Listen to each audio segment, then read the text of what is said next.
یہی جوانوں کے لیے بہترین مثال ہے شیخ رجب علی خیاط. فرمایا مقام الثبات، ثبات کے بعد تسلیم، تسلیم کے بعد ادب، ادب کے بعد اللہ کیا پیدا کرتا ہے؟ عفت پیدا کرتا ہے. رجب علی خیاط. اسلام جب حکم دیتا ہے، یعنی مسئلہ اس لیے چھڑا تھا کہ آپ کو حکمت کا پتہ چلے. اسلام نے ایک حکم دیا محرم اور نامحرم کا. محرمیت سارے اسلام نے رشتے بتائے. ماں محرم ہے، خالہ محرم ہے، پھپھو محرم ہے، دادی محرم ہے، نانی محرم ہے. اب نانی سے اوپر چلے جاؤ، اس کی والدہ ساری محرم ہے. دادی سے اوپر چلے جاؤ، سارے محرم ہیں. پھپھو کی پھپھو سارے محرم ہو گئے.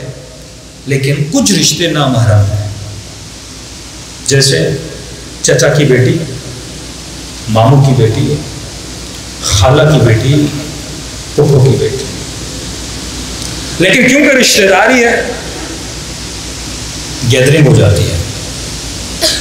اکثر گناہ فیملیز میں ہوتے ہیں، کیونکہ گناہ کرنا بڑا آسان ہوتا ہے، دسترسی بڑی آسان ہوتی ہے. آپ کہیں گے مولانا نامحرم ہے تو کیا مطلب؟ نامحرم ہے تو کون سی چیز حرام ہے؟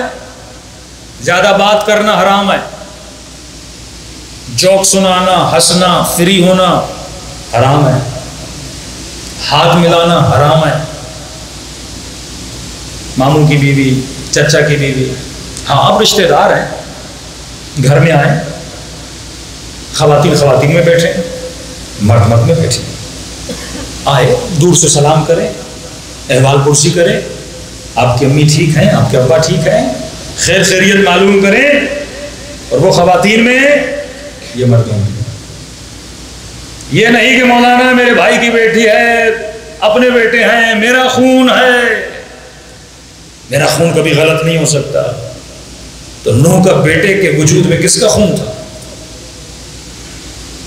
نبی کا خون تھا نا. گمراہ ہونے کے لیے خون نہیں بچاتا، ایمان بچاتا ہے، شریعت کی پابندی بچاتی ہے. آج رشتہ داریوں میں عام ہے، گیدرنگ عام ہے، شادی ہو رہی ہے، چچا کی بیٹیاں، خالہ کی بیٹیاں سارے شادیوں میں ناچ رہے ہیں، گھوم رہے ہیں، مکس گیدرنگ ہو رہی ہے، شریعت کو پامال کیا جا رہا ہے. جب خدا حکم دیتا یہ نامحرم، مطلب فاصلہ بچاؤ، حفظ کرو فاصلے کو، تبھی تمہاری نسلیں بچیں گی. اب پوری رات کزن مل کے لڈو کھیل رہے ہیں. اجازت ہے کیا؟ نہیں. لڑکے لڑکوں کے ساتھ بیٹھے ہیں، لڑکیاں. اکثر گناہ جو ہوتے ہیں فیملیز میں انہی رشتوں کی وجہ سے، کیونکہ ہم فاصلے کا خیال نہیں کرتے. یہ نہیں کہ مثلا وہ چہرے کا حجاب کر کے آئے اور اس کو نہیں، گھروں میں آئیں جائیں، سلام دعا رکھیں، احوال پرسی کریں، لیکن زیادہ مکس ہونا. کہ معصوم نے ایک لیمٹ بتائی ہے، نامحرم کتنی دیر تک بات کرے. ایک فرمایا 2 لفظ سے زیادہ بات نہ کرے. یہ نہیں کہ وہ 2 لفظ بولے، نہیں، مطلب کم بات کرے، اتنی بات نہ کرے کہ بات سے زیادہ بات بنے. فرمایا جہاں مرد اور عورت اکیلے ہوتے ہیں، تیسرا کون ہوتا ہے؟ شیطان ہوتا ہے. کوئی بندہ معصوم نہیں. جب آپ خود کو گناہ سے نہیں بچاؤ گے، گناہ میں گر جاؤ گے. حدود الہی کا خیال نہیں رکھو گے، تباہ و برباد ہو جاؤ گے. یہی تقویٰ ہے. تقویٰ کا مطلب میں جگہ جگہ حد الہی کا خیال کروں، کہیں میں اپنی لمٹ سے آگے تو نہیں نکل رہا. رجب علی خیاط جس امام زمانہ نے اپنی زیارت کرائی، کہتے ہیں میں جوان تھا، پیارا جملہ میرے چھپے امام کا، گناہ پہ قدرت رکھے لیکن عفت اختیار کرے، خدا اسے عالی مقام عطا کرتا ہے، ولی بنا دیتا ہے. گناہ پہ قدرت رکھے اور عفت اختیار کرے. بندہ کمرے میں اکیلا ہے، ہاتھ میں موبائل ہے، تو گناہ پہ قدرت رکھتا ہے لیکن گناہ نہ کرے. بندہ اکیلا ہے، ماں باپ نے یونیورسٹی بھیج دیا، کسی خاتون نے گناہ کی دعوت دی، قدرت رکھتا ہے، ہر چیز، آسائشیں، پیسے، سب کچھ ہے اس کے پاس، لیکن عفت اختیار کرے. کہتے اب دیکھ خدا تجھے کیسا مقام عطا کرتا ہے. رجب علی خیاط ایک جوان ہے، نوجوان، کہتا میری پھپھو کی بیٹی تھی بڑی بے دین. آج بولا جاتا ہے نا براڈ مائنڈیڈ، اوپن مائنڈیڈ، پتہ نہیں کیا کیا، پتہ نہیں انہوں نے سرجریاں کر کے اپنے دماغوں کو کھلا دیا، اوپن مائنڈیڈ ہو گئے ہیں۔ کس کے سامنے؟ اللہ کے سامنے، دین کے سامنے۔ جو تمہارا کریٹر ہے وہ تجھے بتائے گا نا زندگی کیسے گزارنا۔ ہمیشہ مجلسوں میں کہتا ہوں ایک چھوٹا سا موبائل بندہ کمپنی سے لیتا ہے ویسے ہی چلاتا ہے جیسے کمپنی نے بتایا ہے۔ اتنی بڑی مشین خدا نے بنائی تو خدا سے نہیں پوچھتا، کبھی کانٹ، کبھی ڈکارٹ، کبھی پتہ نہیں کون سا فلسوف اور کبھی پتہ نہیں کون سا دانشور تجھے بتاتا ہے زندگی کیسے گزارنی ہے۔ مختلف سائیکٹرسٹ کے دروازوں پہ تو بھٹکتا رہتا ہے، جس کو خود نہیں پتا میں کیسے بنا ہوں وہ تجھے بتائے گا۔ کون ہے اس باڈی کا کریٹر؟ خدا، جو لم یلد ہے ولم یولد ہے، جس نے آواز دی میں نے تجھے بنانے کے بعد کہا میں سب سے بہترین بنانے والا ہوں، جو تیری خلقت پہ فخر کرے، ناز کرے، جو تیرے جذبات کو جانتا ہے، تیری ضرورتوں کو جانتا ہے، تیرے احساسات کو جانتا ہے۔ اس نے خود بتایا گناہ سے بچنا ہے تو کیا کرو گا؟ ہر والد پہ لازم ہے، پہلا حق بیٹے کا باپ پہ یہ ہے کہ اس کا بہترین نام رکھے، دوسرا حق باپ پر بیٹے کا یہ ہے کہ اس کو اچھی ایجوکیشن دے، اچھا علم دے، تیسرا حق بیٹے کا باپ پر یہ ہے کہ اس کی شادی کرائے۔ آج شادیاں ڈیلے ہوتی جا رہی ہیں، 30 سال کا ہو گیا شادی نہیں، پھر مولانا بیٹا گمراہ ہو گیا۔ بھائی تو نے خود گمراہ کیا، صحیح ایج میں اگر اس کی شادی کراتا یہ کبھی گمراہ نہ ہوتا۔ پھر مولانا نوکری نہیں، جاب نہیں، اللہ تیری نیچر کو جانتا تھا تبھی کہا یغنہم اللہ من فضلہ، میں اپنے فضل سے تجھے غنی کروں گا۔ قصور آج کی نسلوں کا بھی ہے، مولانا نوکری نہیں مل رہی، بھائی کیوں نہیں مل رہی؟ کیا کیا؟ مولانا MBA کیا، BCom کیا، M.Com کیا، تو جانا نوکری کرنا، مولانا مل نہیں رہی۔ اس کی جو ڈیمانڈ ہے نا وہ بہت بڑی ہے۔ کہتا کیونکہ M.Com کیا ہے، MBA کیا، اتنا خرچہ کیا، اتنے سال یونیورسٹی گیا، اب نوکری وہ کروں گا کم از کم 1 لاکھ ہو۔ توہین سمجھتا ہے اگر کوئی اسے بولے 30,000 پہ آ کے کام کر۔ یہ سوچ علی ابن ابی طالب کی سوچ نہیں ہے۔ 25 سال کا ہو گیا، اسے شرم نہیں آتی، ابھی تک اپنے باپ کا کھا رہا ہے۔ اللہ نے توانائی دی، طاقت دی، جا کام کر۔ کوئی کام چھوٹا بڑا نہیں ہوتا۔ کئی والدین فخر کرتے ہیں، مولانا ہاں بیٹا کیا کرتا ہے؟ ڈاکٹر ہے، فخر سے بولتا ہے۔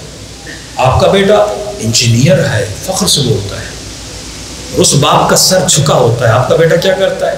مولانا ایک دکان پہ میکینک ہے۔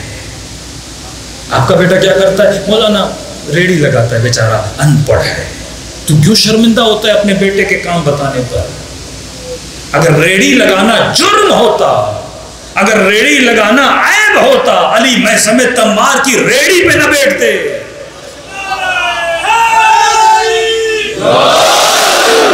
اہل بیت کی نگاہ میں کوئی کام عیب نہیں ہے۔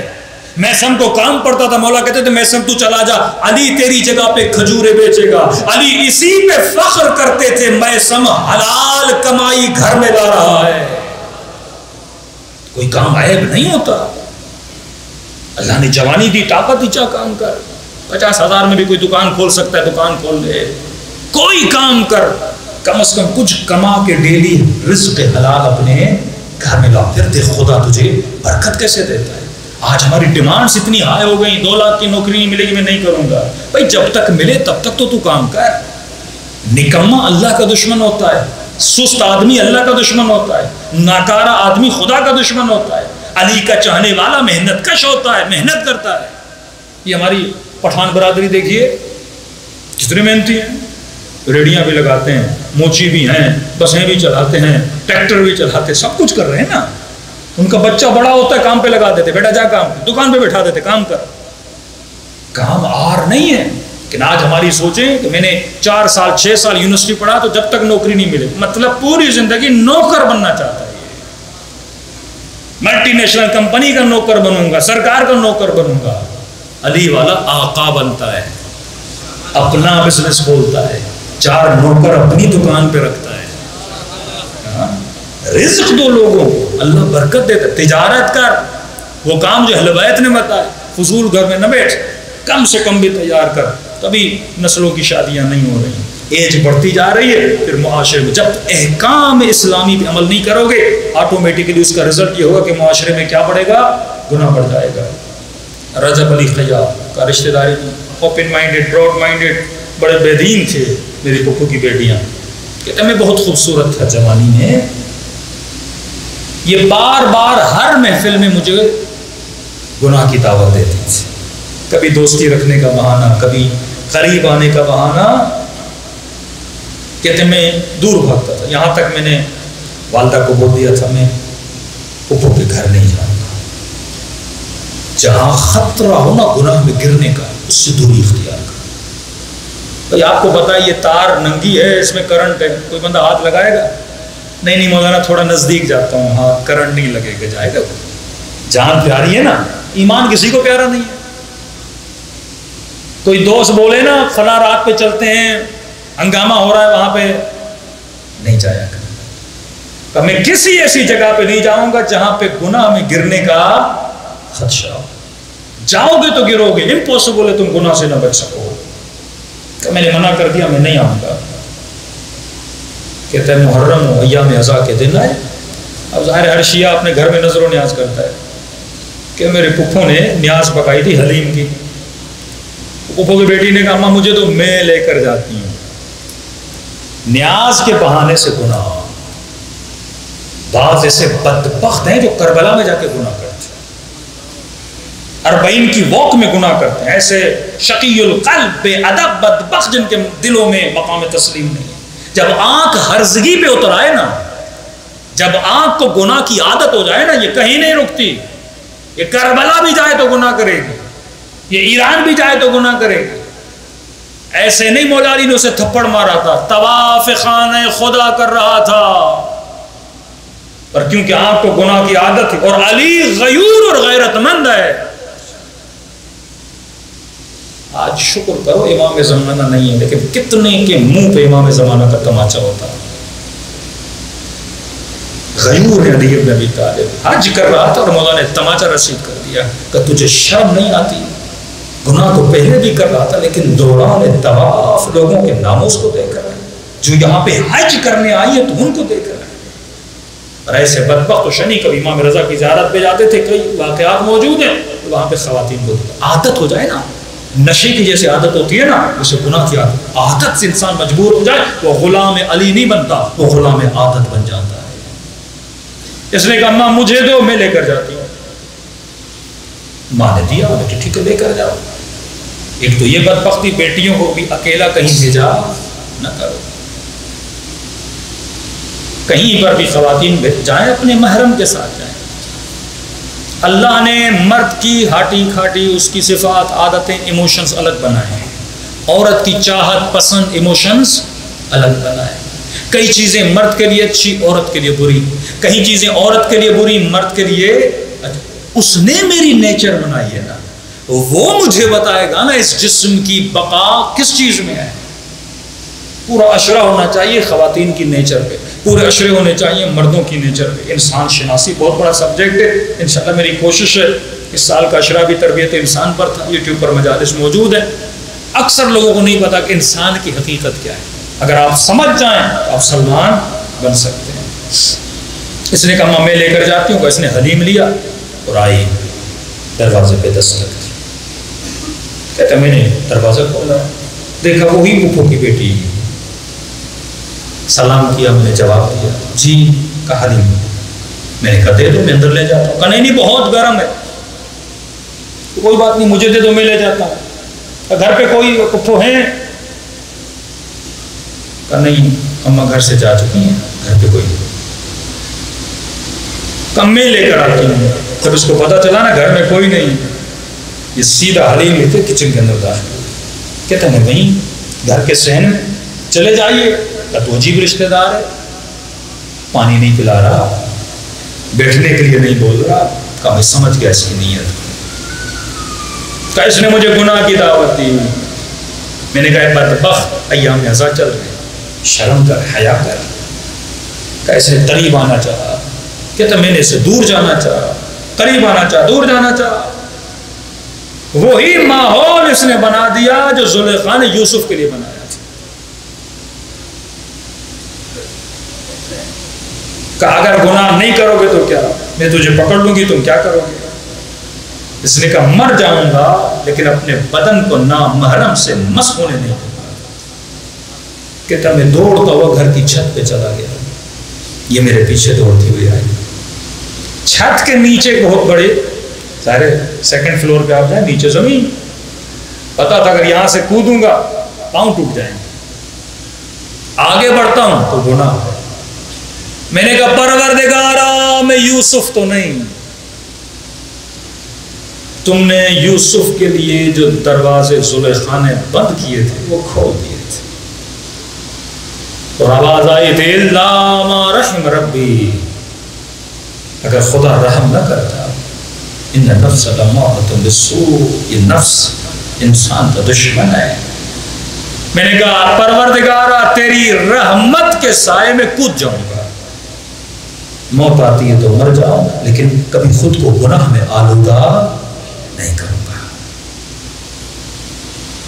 اب 5 منٹ کے لیے تصور کریے ہم ہوتے تو کیا کرتے؟ 10 توجیہیں لاتے، مولانا صاحب جان خطرے میں تھی، لیکن یہ رجب علی خیات آج کہتے مولانا مجبوری تھی تبھی ہم بے دین بن گئے۔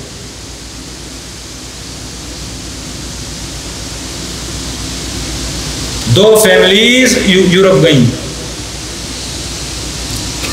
یہ مختلف جگہوں سے ہمارے جوان یورپ پہنچتے ہیں نا، ترکی کے وایا ترکی مختلف جگہوں سے، 4-5 فیملی تھی۔ ہم نے کہا آپ کو کس طرح نیشنلٹی ملی؟ مولانا صاحب یہاں پہ 1 سال کیمپ میں رہے، 2 سال کیمپ میں رہے، 3 سال کیمپ میں رہے، 4 سال کیمپ میں رہے۔ یورپ کیمپ میں رکھتے ہیں نا جو لوگ ریفیوجی اسائلم کرتے ہیں، ان کیمپ میں ڈال دیتے ہیں، منتھلی $300 $400 €400 €500 دیتے ہیں۔ یہ اسی آسرے میں بیٹھے رہتے ہیں، آج نیشنلٹی ملے گی، کل نیشنلٹی ملے گی۔ کب بالآخر انہوں نے ایک اسکیم نکالی کہ آپ کو نیشنلٹی تب دیں گے جب آپ یہ بولیں کہ ہم نے اسلام چھوڑ دیا ہے، ہم کرسچن بن گئے۔ کہ اتنے سال انہوں نے اذیت دی، ہمیں رکھا نا۔ یہ ترکی سے لوگ جاتے ہیں، الجزائر سے لوگ جاتے ہیں، انگلینڈ میں بھی کئی ایسی NGOs ہیں جہاں پہ نوجوانوں کو بھیجا جاتا ہے، بچے بچیوں کو، اور وہ NGOs کن کی ہیں؟ کیتھولک چرچ والوں کی ہیں۔ ان کا کام یہ ہے کہ بچوں کے ذہنوں پہ کام کیا جاتا ہے، وہ بچے وہاں سے مسیح بن جاتے ہیں۔ اب ترکی سے جو پہلے سے سیکولر ہیں وہاں جا کے پھر مسیح بن جاتے ہیں، کرسچن بن جاتے ہیں، اس طرح ان کو کرسچن مسیح بنا دیا جاتا ہے۔ کہ ہمیں بولا گیا کہ اگر پاسپورٹ چاہتے ہو تو بولو کہ ہم کرسچن ہو گئے، لہٰذا ہمیں پاسپورٹ دے دیا جائے۔ ہم نے کہا کوئی بات نہیں، جھوٹ بول دیتے ہیں، ہم دین تو چھوڑیں گے نہیں، اسلام تو 5 منٹ کے لیے جھوٹ بول دیتے ہیں۔ ہم نے کہا ٹھیک ہے، کہ بس کاغذی کاروائی بول دو ہم کرسچن ہو گئے، پاسپورٹ مل جائے۔ ہم نے بول دیا ہم کرسچن ہو گئے۔ اب جب انٹرویو ہونا تھا تو وکیل نے کیا بولا کہ تم نے بولا کرسچن ہو گئے، اب اپنی بہنوں کو بولو سر سے دوپٹہ اتار دیں، 5 منٹ کے لیے، 10 منٹ کے لیے، 15 منٹ کی میٹنگ ہونی ہے ان سے، اس کے بعد دوپٹہ پہن لیں، ہو گئے۔ دوپٹہ اتار دیا، کس چیز کے لیے؟ پاسپورٹ کے لیے۔ ایک لمحہ ہوتا ہے جب وہ انسان کو جکڑ دیتا ہے۔ پھر ہم کہتے ہیں مولانا مجبور تھے۔ رجب علی خیاط نے یہ نہیں کہا میں مجبور تھا، جہاں تک تیرے اختیار میں ہے تو مقام تسلیم کو اختیار کر۔ کبھی سنا امام حسین نے یہ بولا میں مجبور تھا؟ بدن کٹا دیا دین خدا کے لیے۔ سکینہ نے جماعت تماچے کھائے دین پروردگار عالم کو بچانے کے لیے۔ ایک لمحہ حکم خدا کی مخالفت نہ کی، نہ ہونے دی۔ یہ سپاہی امام زمان ہے۔ ایران سے ہمارے افغانی دوست تھے، ان کا بیٹا گیا جرمنی، نیشنلٹی لی، کیس ڈائل کیا، کہا میں اپنے بیوی بچوں کو بلانا چاہتا ہوں، میری ماں، میری بہنیں، میری بیوی کا سب کو بلاؤ۔ بڑی مشکل سے ان کے ویزے لگے، ایران میں ان کے پاسپورٹ پہ ویزے لگے، جرمنی کے ایئرپورٹ پہ پہنچے، آپ انہوں نے روک دیا، کہا کہ ایک فارملٹی، آپ سب کا فوٹو لیں گے ہم۔ انہوں نے کہا ٹھیک ہے فوٹو لے لو. کہ آپ آئے ہو, آپ کا کیس جینین ہے, آپ کا بیٹا نیشنل ہو چکا ہے, لیکن یہ کہ آپ سب کا ایک ایک کر کے فوٹو لے لیں. ان کا لے لو. مردوں کے فوٹو لے لیے, خواتین جو بہنیں ماں تھی اس کی, جب فوٹو لینے کے انہوں نے کہا نہیں ایسے نہیں, دوپٹہ اتارو. لاکھوں خرچ کر کے جرمنی پہنچے, ویزا لگا. 2 مثالیں دے رہا ہوں. ایک مثال, انہوں نے دوپٹہ اتار دیا, کہا کہ دوپٹہ اتارو پھر فوٹو لو. یہ جوان کہتا ہے میں خاموش تھا, اب اپنی امی کو کیا بولوں, بیوی میں نے خرچہ کیا, اتنا خرچہ کر کے ان کو بلایا تھا ایران سے, میں خاموش ہو گیا. میری ماں نے کہا کہ تیری غیرت کہاں گئی ہے, تو خاموش کھڑا ہے. تیری بیوی کو بول رہے ہیں دوپٹہ اتار دے, تیری ماں کو بول رہے ہیں دوپٹہ اتار دے. ان کو کہا ابھی جہاز میں بٹھاؤ, واپس ایران جائیں گے. خدا وہاں بھی ہے, خدا یہاں بھی ہے. یہاں اپنی عفت کو بیچ کے ہم کبھی بیٹھیں گے نہیں. کہ انہوں نے سب کو ٹھکرا کے کہاں چلے گئے, مشہد الرضا چلے گئے.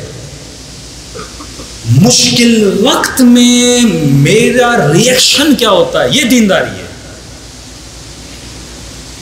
جب میرے سامنے آفر آتی ہے میں کس چیز کو فالو کرتا ہوں, یہ دینداری ہے. میں اپنے ایمان کو کہاں بیچتا ہوں. ابھی دین ہے, ایمان ہے, تو سکون سے امام بارگاہ میں بیٹھا ہے. لیکن ایک وقت ایسا آتا ہے جب شیطان تجھے جکڑ لیتا ہے, وہاں تو کیا کرتا ہے, وہاں حسینی صبح کے قدمی ہے کہ نہیں ہے. یہ دین ہے.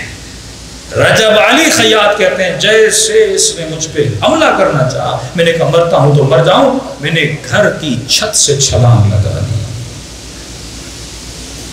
کہتا ہے خدا کی قسم ہے, جب گر رہا تھا نا, جب زمین کے قریب ہوا تو مجھے ایسے لگا کہ اللہ کی رحمت کے پروں نے مجھے پکڑ لیا ہے. جس طرح ابراہیم کے لیے آگ گل و گلزار بنی, کہ جب میں زمین پہ گرا نا ایسے لگا میں کسی صوفے پہ گرا ہوں. زمین کی مٹی بھی میرے کپڑوں کو نہ لگی. کہتا ہے فوراً دل منقلب ہو گیا. اب دل سے ایک آہ نکلی کہ مسجد جاؤں. دوڑا مسجد گیا, آنکھوں سے آنسو جاری تھے. دل نے کہا کہ 2 رکعت نماز پڑھوں. میں نے کہا 2 رکعت نماز پڑھتا ہوں شکر خدا ادا کرنے کے لیے. کہ اب یہ نماز وہ نہیں تھی جو میں پہلے پڑھتا تھا, اب پردے ہٹ چکے تھے. اب ایسا سکون.